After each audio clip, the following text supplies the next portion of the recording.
Aujourd'hui, on va parler de colonnes, de symboles républicains et d'une fontaine qui aurait pu finir en arme de guerre.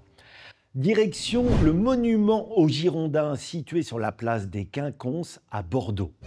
Installé en plein cœur de ville au début du 19e siècle, l'esplanade des Quinconces est la plus grande place de France, la deuxième en Europe. Pour marquer ses limites, on trouve côté Garonne ces deux colonnes représentant l'importance du port de Bordeaux. À l'autre extrémité, l'incontournable monument aux Girondins. Inauguré en 1902, il honore la mémoire des députés girondins victimes de la terreur lors de la Révolution française. Tout y est symbole. Ici, on a représenté l'allégorie de la République qui triomphe sur son trône.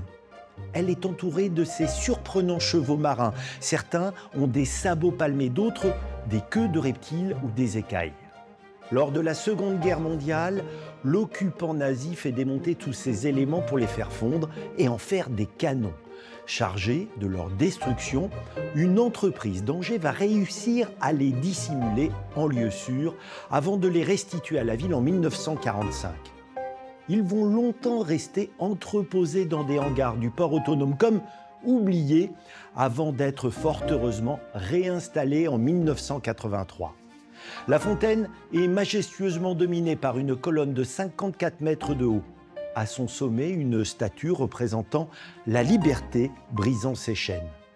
Seul édifice construit sur cette immense place, le monument aux Girondins a donc été le témoin de quelques-uns des grands épisodes de l'histoire de la ville.